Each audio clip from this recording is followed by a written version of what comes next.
Hello दोस्तों, नमस्कार। आप सभी का स्वागत हमारे channel Hindi GS practice class by हम लता पे। तो आज हम लोग क्या पढ़ेंगे? अनुच्छेद पढ़ेंगे एक से लेकर कहाँ तक, पूरे मतलब अनुच्छेद पूरे देखेंगे आर्टिकल को। तो भाग एक से शुरुआत करते हैं, बिल्कुल बेसिक लेवल से चलते हुए चल रहे हैं, मतलब लिखते हुए। आप लोग नोट्स बनाते रहिएगा क्योंकि बहुत अच्छे प्रश्न हैं, यहाँ से प्रश्न बहुत आते हैं, भाग से पूछे जाते हैं। तो बिल्कुल वीडियो को स्किप मत करिएगा, देखिएगा। अभी हम लाइव पढ़ाने वाले थे लेकिन अभी कुछ प्रॉब्लम हो रही है फ़ोन में, तो लाइव नहीं चल पा रहा है। तो अभी हम वीडियो पढ़ते हैं, फिर 2-4 दिन के बाद देखते हैं कि अगर हो जाता है तो लाइव पढ़ा करेंगे। तो चलिए चालू कर लेते हैं।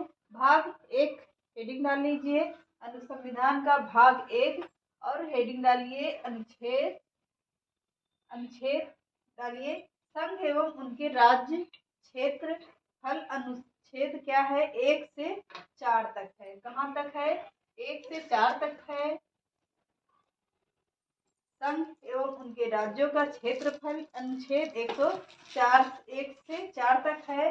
पहला अनुच्छेद लिखिए, पहला आर्टिकल लिखिए हेडिंग डालकर, भारत तथा इंडिया राज्यों का संघ है। भारत तथा इंडिया क्या है? राज्यों का संघ है। इसके अंतर्गत 3 राज्यों के क्षेत्र हैं। 3 राज्यों के क्षेत्र हैं। कौन कौन से? क्षेत्र कितने हैं? 8 हैं। और राज्य कितने होंगे? 28 राज्य हैं। और अर्जित क्षेत्र कितने हैं? तो 0 हैं। अर्जित क्षेत्र में अभी कोई भी राज्य नहीं बना है, क्षेत्र नहीं है। तो क्षेत्र कितने? 8। राज्य कितने? 28 राज्य हैं। अर्जित क्षेत्र 0 है। अब हेडिंग डाल लीजिए अनुच्छेद 2, और इसमें लिखिए संसद विधि क्षेत्र। संसद विधि क्षेत्र किसी नए राज्यों के का प्रवेश साधारण संशोधन के द्वारा कर सकता है। किसके द्वारा? साधारण संशोधन के द्वारा किसी नए राज्यों का क्षेत्र में संशोधन कर सकता है। तो कैसे? सिक्किम का प्रवेश कब किया था? तो 1995 में किया था। गोवा का कब किया था? तो 1961 में गोवा का प्रवेश किया था, मतलब गोवा को अपने राज्य के अंतर्गत लिया था। और 1995 में किसका किया था? सिक्किम का किया था। और 1995 में सिक्किम, और गोवा का कब किया था? तो 1961 में गोवा का किया था। आर्टिकल 3 हेडिंग डालिए, लिखिए उसमें साधारण संशोधन के द्वारा किसी नए राज्यों का गठन। साधारण संशोधन के द्वारा किसी नए राज्यों का गठन होगा। पुराने राज्यों के नए नामों में परिवर्तन कर सकता है। सीमाओं में परिवर्तन करने का अधिकार किसे है? तो संसद को है। नए राज्यों का संशोधन और सीमाओं में परिवर्तन किसको है? तो संसद को है।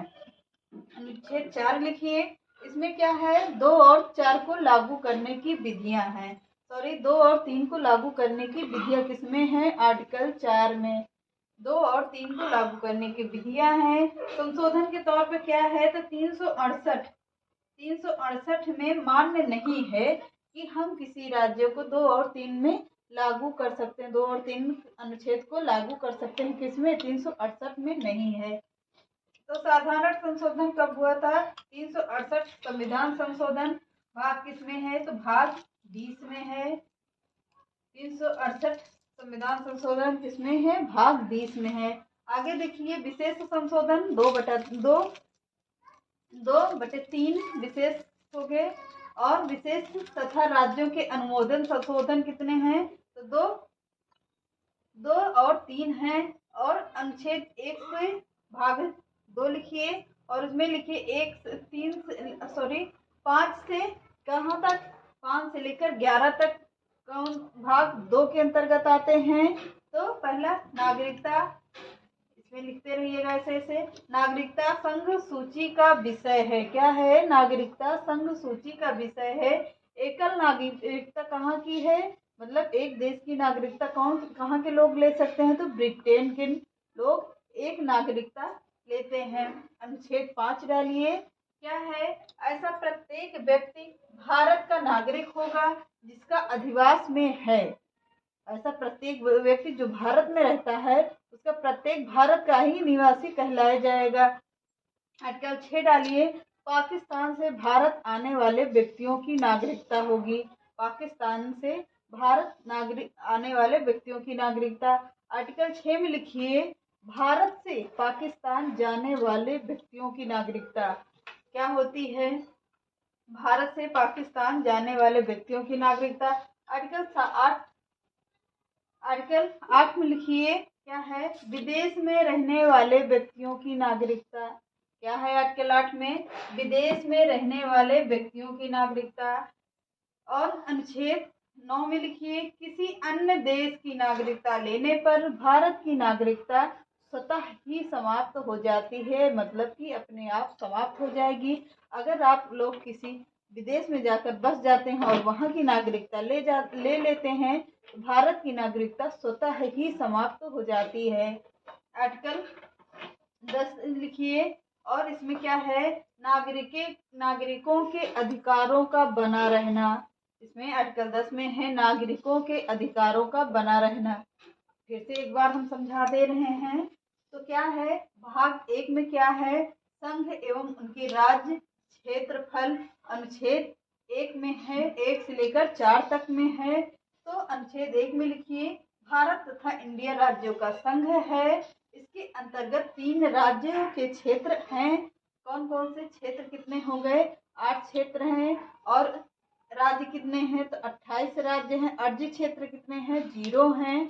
तो अनुच्छेद दूसरी हेडिंग डाल लीजिए, संसद में विधि क्षेत्र में किसी नए राज्यों का प्रवेश साधारण संशोधन के द्वारा कर सकता है। जैसे सिक्किम का प्रवेश कब किया था, 1995 में किया था। गोवा का प्रवेश कब किया था, 1961 में किया था। इसको याद कर लीजिएगा, बार बार बोल रहे हैं।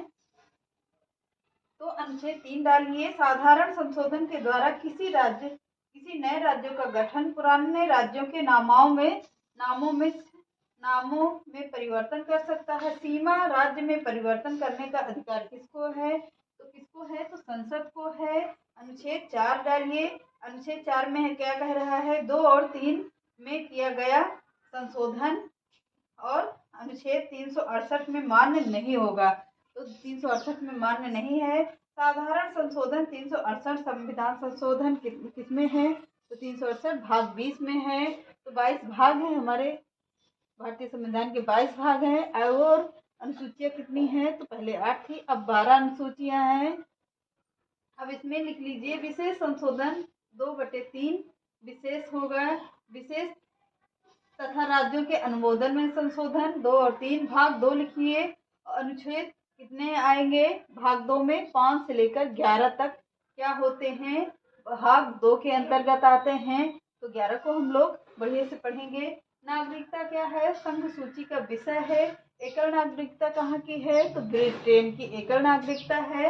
ऐसा प्रत्येक व्यक्ति भारत का नागरिक होगा जिसका अधिवास क्या है, भारत में है, जो भारत में रहता है तो उसे क्या कहा जाएगा, भारत का निवासी कहा जाएगा। और आर्टिकल 6 में देख लीजिए पाकिस्तान से आने वाले व्यक्तियों की नागरिकता है। क्या है, आर्टिकल 6 में पाकिस्तान से भारत आने वाले व्यक्तियों की नागरिकता है। 6 में देख लीजिए, 7 में देख लीजिए सॉरी, भारत से पाकिस्तान जाने वाले व्यक्तियों की नागरिकता।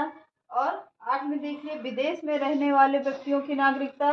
और 9 में देख लीजिए किसी अन्य देश की नागरिकता लेने पर भारत की नागरिकता स्वतः ही समाप्त हो जाती है। तो क्या होगा, भारत की नागरिकता अगर हम लोग विदेश में जाके कोई भी रह जाता है तो भारत की नागरिकता स्वतः ही समाप्त हो जाती है।